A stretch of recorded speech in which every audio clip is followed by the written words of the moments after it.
Now, I love and hate this sim rig, and I'll tell you exactly what I mean by that in this video, but you should know I would never ask you to like this video, subscribe to this channel, and turn on notifications, because I believe you can make your own choices to like this video and subscribe and turn on notifications, you know? Back to the video. This rig is called the Playseat Trophy, and it's made by Playseat. Now, full transparency, they did send this out to me, but they don't have any input beyond that in this video. So everything I'm about to say is an honest review of my experience, and straight off the bat, this thing exceeded my expectations. But there are a couple of things that are frankly a bit of a letdown, so I'll break it down into categories: building, mounting and adjustability, comfort, and quality and price. And then at the end, I'll give you my overall thoughts. So first up, we've got building. The whole thing came in one box, which is heavy, but the headline here is that it is pretty easy to put together. I've had more trouble building bookcases from IKEA than I did with this. But saying that, I was able to put this all together in a very small space. I have a tiny office, but still managed to build the whole thing without really any issues. It took me around an hour and a half to completely build, and it wasn't until I started mounting things and adjusting things that I started to run into problems, but we'll get into that later. The tubular design makes the Playseat Trophy easy to piece together, and the bolts and screws seem pretty robust. I was worried about the seat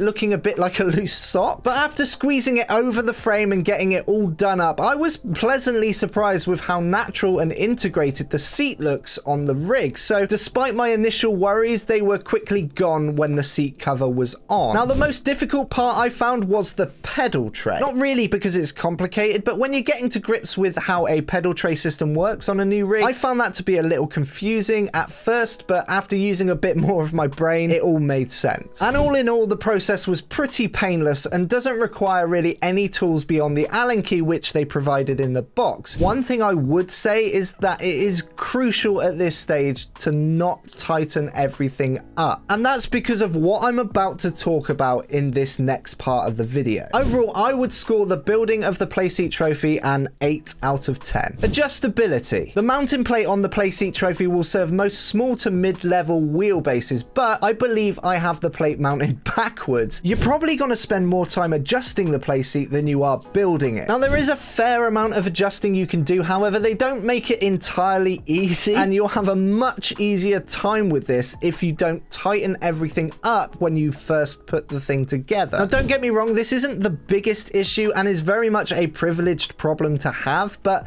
if I was being picky, I would like to see easier ways to adjust certain aspects of the rig. You know, things like quick releases for the length adjustment, seating position, and maybe a sliding mechanism for the wheelbase plate to move closer to you, because at the moment I think I've got the wheelbase mounted backwards so I can get the steering wheel in a good spot for me. But for the price of this thing, I can't really complain too much, and adding those things in would of course make the rig more expensive. Now, the seat position doesn't really have many adjustments you can make to it, but that wasn't really a problem for me. I think it has 2 seating positions, but I'm not sure. Now, I almost exclusively drive Formula 1, and I think if you don't drive F1 or you don't like a more formula seating position, this might not be for you. So that's going to all be down to personal preference. The one place this thing had 0 adjustability is the height of the steering wheel. You cannot move it apart from swiveling it up and down. So I can see that being a problem for some people if you like your steering wheel a little bit higher or a little bit lower, but this has none of that. You can sort of angle it up and down, but that's about it. I'm roughly about 6 foot tall, or if I'm being completely honest, 5'11". The pedal tray, that's where I spent most of my time, and being in and out of that footwell, trying to get them to sit where I wanted was